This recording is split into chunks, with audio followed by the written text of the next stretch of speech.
Halo guys, ada satu lagi kostum room yang udah official di Redmi Note 8 Pro, yaitu Bliss Room.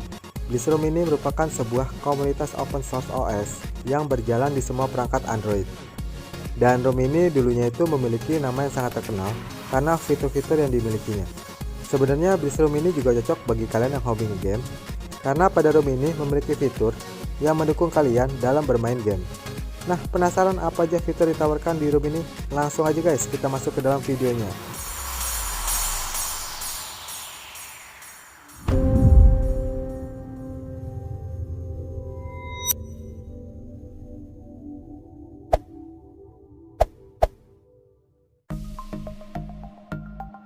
Sebelum kita masuk ke dalam customize dan fitur, gue mau kasih tau dulu tentang versi Android yang dibawa room ini. Room Bliss ini berjalan pada Android 10 dengan security patch terbaru Agustus 2020. Kemudian untuk kernel yang digunakan ini juga sudah versi terbaru, yaitu 4.14.193. Dan untuk changelognya seperti ini guys. Untuk tampilan awalnya, kalian akan disambut dengan widget Welcome to Bliss Room. Nah, untuk aplikasi yang dibawa hampir sama dengan kostum room lainnya. Bedanya paling di sini hanya terdapat aplikasi Audio FX. Setelah gue coba aplikasi ini, hasil dari suaranya nggak kalah jauh dengan Viper dan juga Dolby. Kemudian di room ini sepertinya masih belum membawa fitur aplikasi Gaps. Jadi setelah kalian menginstal, jangan lupa kalian install juga untuk aplikasi Gaps-nya. Lanjut di bagian quick setting, fitur yang dibawa di dalam quick setting sepertinya lengkap banget. Ada fitur switch data, kemudian show me part, AOD, dark mode, kemudian satu lagi fitur yang cukup penting di sini yaitu terdapat FPS info overlay. Dan udah gue coba fitur ini sudah berjalan dengan baik. Nah, sekarang kita masuk ke dalam setting. Di dalam setting, ketika kita masuk ke dalam menu, nanti itu akan dihadirkan animasi di setiap menu settingannya seperti ini guys. Kemudian pada menu customize, kita masuk ke dalam status bar terlebih dahulu. Di dalam status bar, ini ada pengaturan jam dan tanggal, lalu baterai indikator, status bar icon, status bar logo. Nah, status bar logo ini kalian bisa menampilkan logo di status bar kalian dan juga bisa mengatur warnanya di sini. Kemudian ada juga untuk pengaturan cuaca, lalu pengaturan menampilkan lalu lintas jaringan, dan yang terakhir ada pengaturan kontrol kecerahan di status bar. Kemudian di dalam quick setting, ini cukup lengkap ya guys. Yang pertama ada pengaturan warna untuk icon QS panel, sama ada pengaturan warna tulisan di QS panelnya.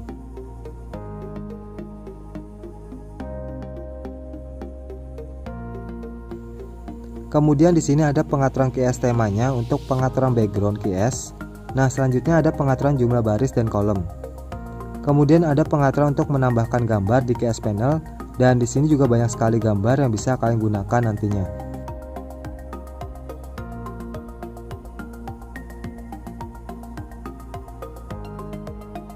Di dalam header juga ada untuk mengatur besar dan kecilnya tampilan gambar di QS panel.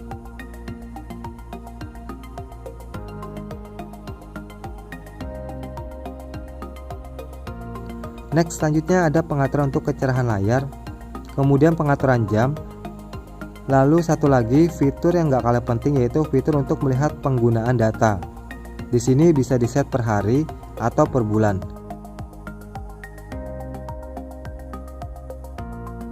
Dan untuk fitur penting lainnya di sini juga terdapat running service.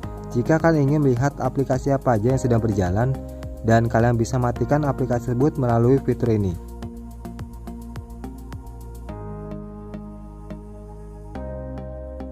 Nah, selanjutnya di customize navigasi.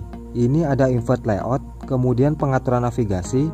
Pengaturan navigasi ini jika kalian ingin menggunakan fitur cepat seperti split screen dengan cukup menekan di resign aplikasi. Kemudian di sini juga terdapat audio visualizer pada navigasi. Gunanya itu untuk memunculkan animasi pada navigasi kalian saat kalian sedang mendengarkan musik.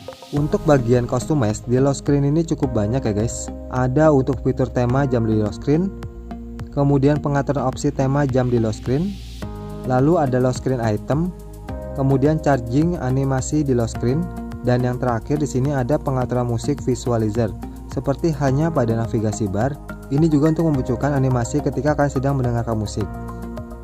Selanjutnya di bagian gesture, tersedia fitur untuk mematikan HP tanpa kalian menekan tombol power, dan juga pengaturan screenshot 3 jari di layar. Nah, sekarang kita masuk ke dalam bagian tema. Untuk yang pertama di sini kalian juga bisa mengganti untuk pengaturan jam dan juga wallpaper. Lanjut, di sini ada pengaturan sistem tema. Ini sama seperti primary color untuk temanya ya guys. Kemudian di sini kalian dapat mengganti untuk aksen warna di HP kalian, atau kalian dapat mengatur sendiri aksen warnanya di fitur ini guys. Selanjutnya untuk font yang di bawahnya cukup lengkap. Ada Nokia Pur, Rosemary, Roboto, Ubuntu, dan lainnya. Selanjutnya di sini tuh ada pengaturan icon aplikasi kalian, lalu pengaturan icon pada status bar, pengaturan tinggi status bar, kemudian kalian juga bisa mengatur tema icon pada keys panel kalian di sini. Nah, untuk yang terakhir pada menu tambahan, di sini terdapat fitur Slim Recent aplikasi seperti ini guys. Kemudian ada juga untuk fitur pengaturan UI, suspend action, pengaturan tampilan HP kalian, gaming mode, lalu fitur menyembunyikan aplikasi pada recent aplikasi. Nah, di sini kalian juga dapat mengatur lebar atau mempersempit tampilan pada status bar kalian. Dan sisa fitur yang di bawah bisa kalian lihat di sini. Oke guys, setelah puas di menu customize, sekarang waktu kita masuk ke fitur penting lainnya di room ini, yaitu fitur Xiaomi Part. Di dalam Xiaomi Part ini terdapat audio seperti di room MIUI. Ini udah gue coba dan berjalan dengan baik. Tapi jangan lupa fitur ini bisa bentrok dengan audio FX yang ada di home screen. Kalau mau menggunakan fitur ini, kalian matikan dulu untuk fitur di audio FX-nya. Lalu di sini terdapat fitur Spectrum Profile. Ini fungsinya itu untuk menyetel mau di mode apa kalian saat menggunakan room ini. Ada mode balance, performa, baterai, dan juga gaming. Selain itu di sini juga ada pengaturan thermal yang memiliki fitur MSM thermal.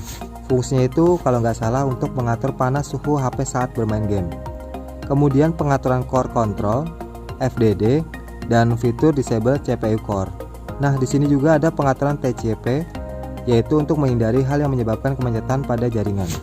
Untuk selanjutnya di sini ada display color calibration. Nah, ini gue coba tapi masih belum kerasa untuk efeknya. Kayaknya sih di update ini masih belum bisa digunakan. Padahal di sini banyak tema yang bisa digunakan. Untuk selanjutnya ada info FPS overlay, lalu ambient display gesture, kemudian terakhir pengaturan getaran di HP. Tapi pas gue coba besar dan kecilin rasanya itu hampir sama aja untuk getarannya. Oke guys, setelah mengulas di menu customize dan Xiaomi Part, sekarang waktunya kita tes untuk performa pada room ini.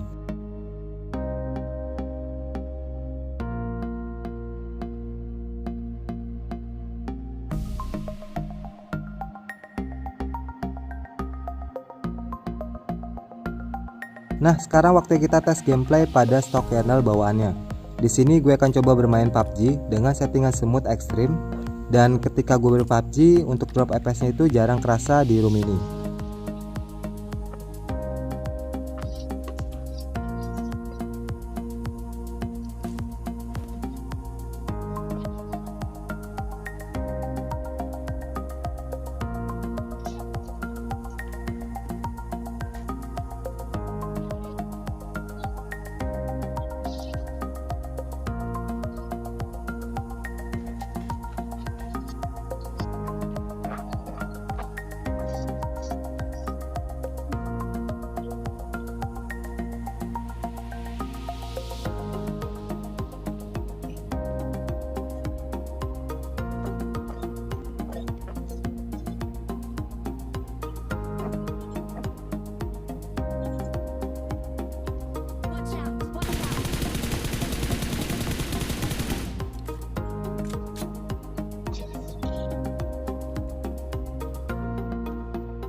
Nah, untuk detailnya kalian bisa lihat di sini.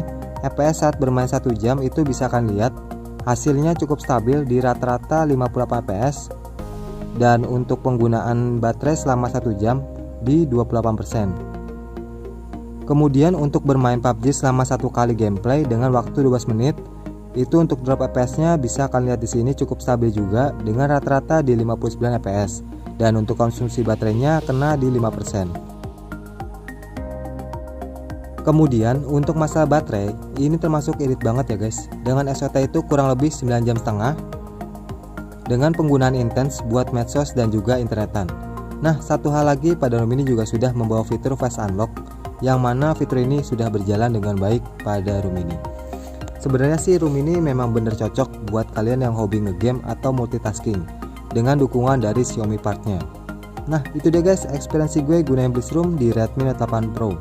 Jika kalian ada pertanyaan lain jangan lupa komen di bawah, dan jika video ini bermanfaat jangan lupa kalian like dan share. Gue ajak kenalin, sampai jumpa lagi di video gue berikutnya.